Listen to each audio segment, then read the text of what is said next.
what I think we will definitely get from Real Madrid next season and José Mourinho is box office entertainment. Mourinho is back at Real Madrid. The chance that he will come and completely rubbish the memory that he gave us.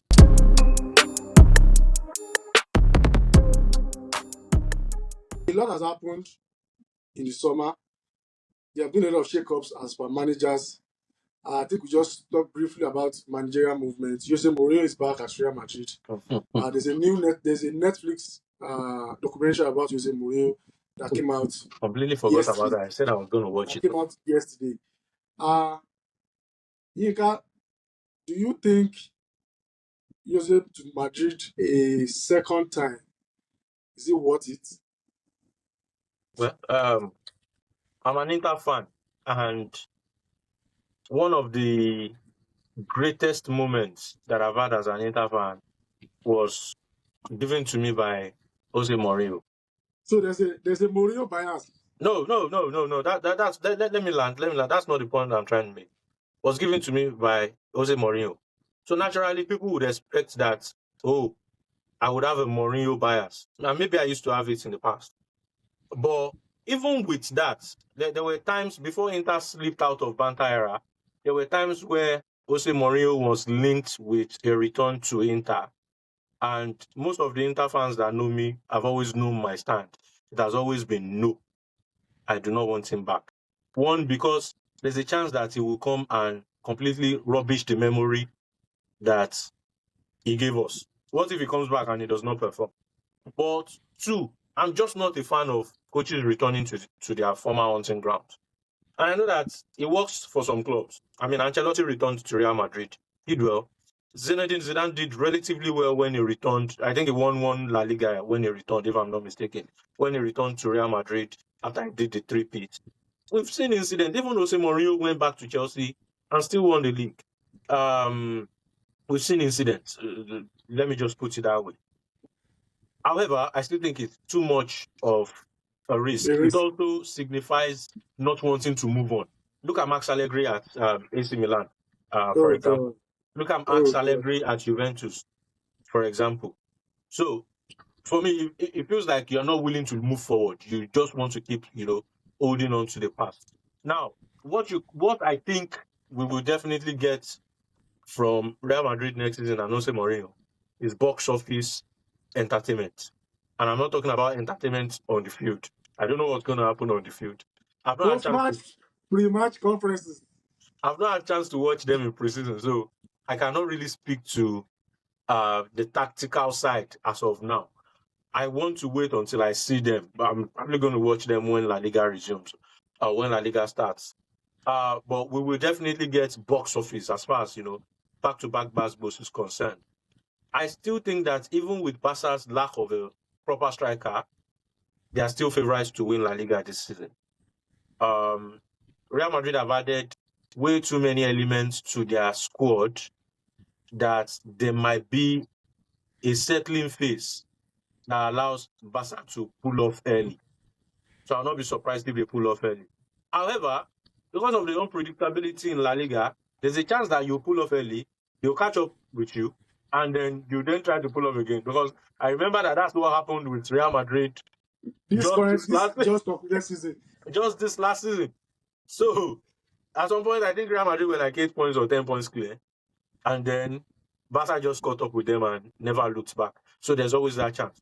But new coach, new technical projects, about 6 or 7 new players that you would expect at least 4 or 5 of them to start or play consistently, with a starting 11. I think it's going to be difficult. I think and these are really good players. But notwithstanding, these are players that are coming from completely different systems. Denzel Dumfries, for example, has played as a wing back for the last 5 years. Has come into Real Madrid to play as a fullback. I know most world fans will say, fullback, wing back. What's the difference? Completely different. They are completely different rules. It's on the same lane, but movements, timing of movements, and everything completely different. Defensive requirements. Exactly. Completely different. Bernardo Silva, we are hearing that he might play in a double pivot system in Mourinho's 4-2-3-1. I don't know how Hey, that's hey, going hey. to work. We What's going to climb on happen when Mourinho. the ego starts, coming up again? Because when you play Bernardo Silva, Bellingham, Tchouaméni, Valverde, Camavinga, how do you play all of them without grumbles? Mourinho has shown that he can do that, but Mourinho has also shown that he does not know how to handle brats that much. Yeah. The way Mourinho's man management works, from my own perspective, is if he's faced with a brat, he tries first to handle it internally and try to assure the player, try just every normal thing that you would expect a manager to do. I think he does that well. But if that does not work, he then throws the player under the bus. And that's when he's going to have a problem. He will throw the player under the bus publicly. He's done this with Pogba. He did it with Hazard. He did it with Matthias. He did it with Casillas. In fact, we have so many players that he has done it. So he will throw you under the bus without thinking about it twice. And with the way that football is now, with all these, I like to call them Gen Z players, even though they are not really Gen Z. But with all They are these Gen very Z powerful. players, once you do anyhow with them like this, they'll show you that they are more powerful than you are. And before They you are know very what's going on. powerful. I mean, Xabi Alonso tried to instill a bit of Discipline. order and discipline to that dressing room, and It we all cost him know his how job. that ended for him. Jose Mourinho might say, okay, I have the profile. I've been coaching way before some of you started playing football, but at the The end of the profile will day, play the match. The profile will play the match. the profiles will take you onto Anyways, that field and decide to sell the game. eh, anyways, it's been an interesting welcome back session with the Late Go podcast. Uh, we can assure you it's going to be a long and interesting Very long and season. interesting season. Very, It's going to very be a long. very long and interesting season with the transfers and the dealings that we've seen so far. For now, we put a pause on the session. Like I said earlier, please follow us on all social media platforms. It feels good to be back. This is just a warm-up session.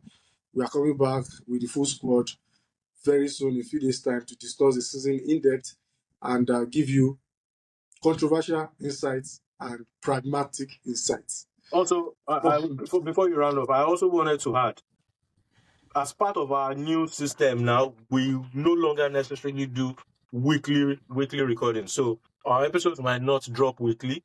It might be twice a week. It could be 3 times a week. We are going to serve you back to back. In fact, now I go tired. Now I go tired. We serve you as the trend is happening. Exactly. So be on the lookout for our episodes anytime. Don't wait for every Saturday or every Sunday. Or it can come anytime. Just put the notification, but just put your notifications on. Once our episodes drop, you get the notification and you can watch. For myself and the team, the rest of the team, both present and in absence, thank you for watching. Have a wonderful night rest. Ciao, Ciao, ciao. ciao.